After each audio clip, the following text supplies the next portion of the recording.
सगळ्या तालुक्यांमध्ये सबस्टेशन चाललेले आहेत. तथापि त्यांची जी अडचणी आहेत ते आम्ही समजून घेतल्यात.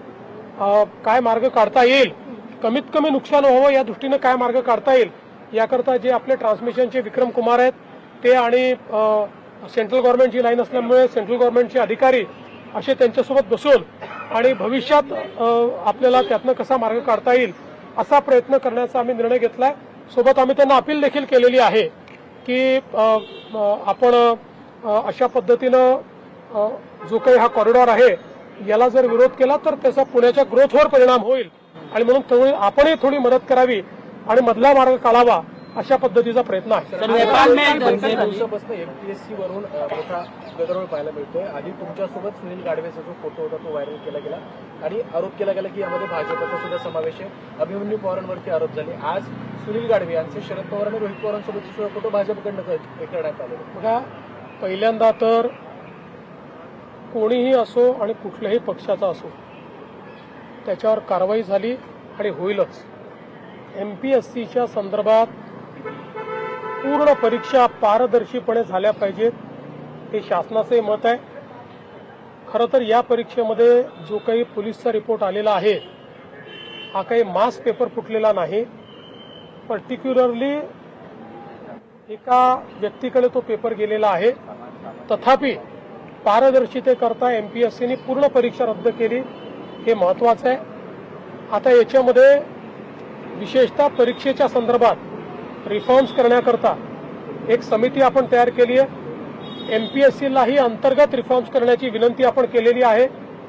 यापुढच्या सगळ्या परीक्षा या पारदर्शी पद्धतीनं झाल्या पाहिजेत असा आपला प्रयत्न आहे. त्याकरता एमपीएससीला पाहिजे ती मदत ही राज्य सरकार करणार आहे.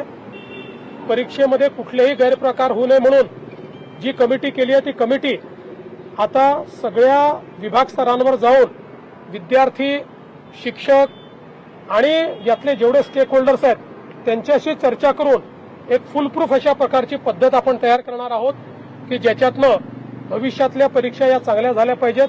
हा आपला निश्चितपणे या ठिकाणी प्रयत्न आहे. पण हे होत असताना काही लोक केवळ याच्यावर जो काही राजकारण करण्याचा प्रयत्न करतायत ते देखील योग्य नाहीये. खरं म्हणजे नवनाथ बन यांनी हा नेमका कोणाचा कार्यकर्ता आहे हे अनेक फोटोंसहित दाखवून दिलेलं आहे. त्याची पार्श्वभूमी आता सगळ्यांना माहिती आहे. त्यामुळे विनाकारण याच्यावर राजकारण करू नये असं माझं मत आहे.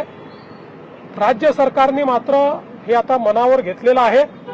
पुढच्या परीक्षा पारदर्शित झाल्या पाहिजेत या दृष्टीनं व्यवस्था आम्ही उभ्या करणार आहोत. 29 तारखेला जे आंदोलन मनोज जरांगे पाटील यांनी जाहीर केलं त्या आंदोलनावर ते ठाम आहेत असं त्यांनी सांगितलं. बघा, असं आहे की त्यांनी ज्या मागण्या केलेल्या त्या मागण्यावर सगळी कारवाई आम्ही केली आहे. पुढे देखील आम्ही करतो. चर्चा त्यांच्याशी चाललेली आहे.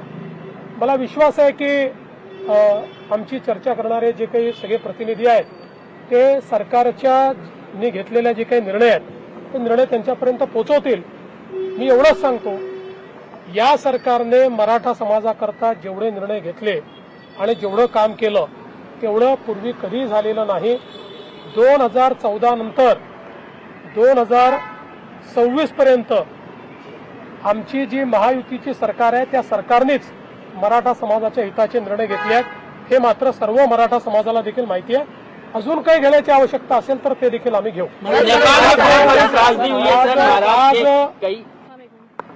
आज